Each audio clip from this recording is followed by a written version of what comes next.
আজকে আমি আলু দিয়ে পুঁই শাকের পোস্ত বানাবো। তার জন্য কেমনভাবে বানাবো সেটা দেখে নিই। প্রথমে তেলটা গরম করে নিয়েছি, 1 চামচ পাঁচফোড়ন দিয়ে দিয়েছি তেলের ওপর। একটু ফুটে গেলে এর মধ্যে একটা পেঁয়াজ কেটে রেখেছিলাম আর দুটো কাঁচা লঙ্কা কেটে রেখেছিলাম, ওগুলো দিয়ে দিলাম। পেঁয়াজ লঙ্কা দেওয়ার পর এরকম কড়াইতে যখন ফুটে তেলের ওপর দিলে তখন একটু পরিমাণে হলুদ দিয়ে দেবেন, তাহলে আর ফুটে ছিটে আসবে না। ছোট্ট একটা ট্রিক।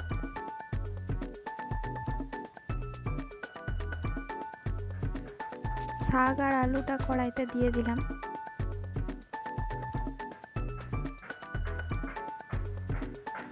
ভালোভাবে নাড়বো।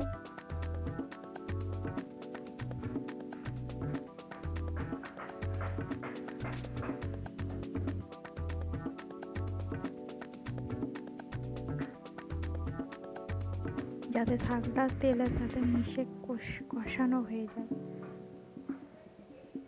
হালকা পরিমাণে লবণ দিলাম।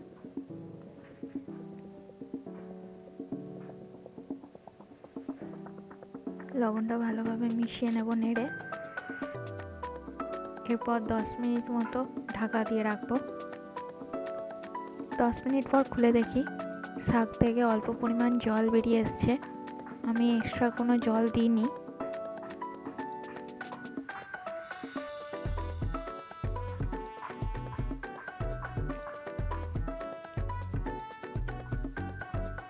হাফ চামচ পরিমাণ জিরে গুঁড়ো দিয়ে দিলাম।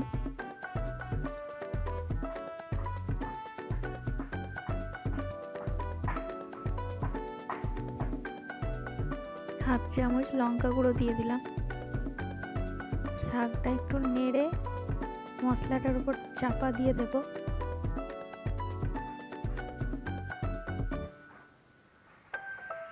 পাঁচ মিনিট ঢাকা দিয়ে রাখবো। 5 মিনিট পর খুলে দেখি, একটু ভালোভাবে নাড়বো। মশলাটা শাকটার সাথে মিশে গেছে।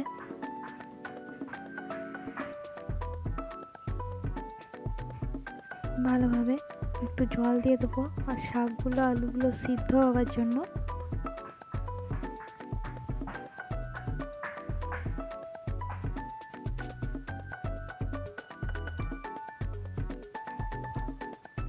আবার 10 মিনিট মতো ঢাকা দিয়ে রাখলাম। 10 মিনিট পর খুলে দেখি,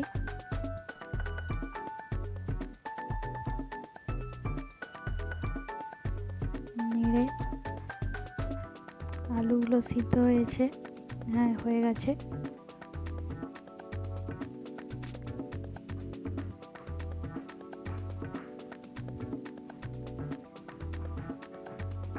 এবার আমরা পোস্তটা দিয়ে দেবো।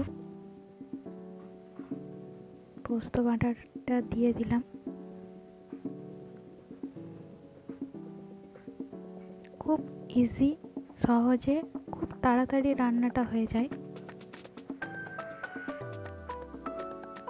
5 মিনিটের জন্য আবার ঢাকা দিলাম।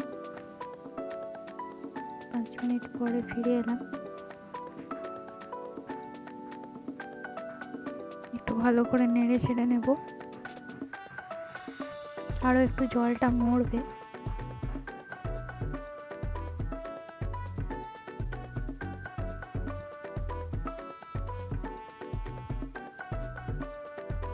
তাই 5 মিনিটের মতো আবার ঢাকা দিয়ে দিলাম যাতে জলটা একটু শুকিয়ে আসে।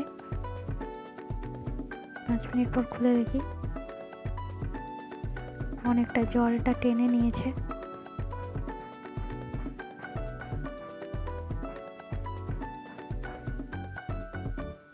একটু ভালোভাবে নাড়বো। গ্যাস ওভেনটা অফ করে দেবো।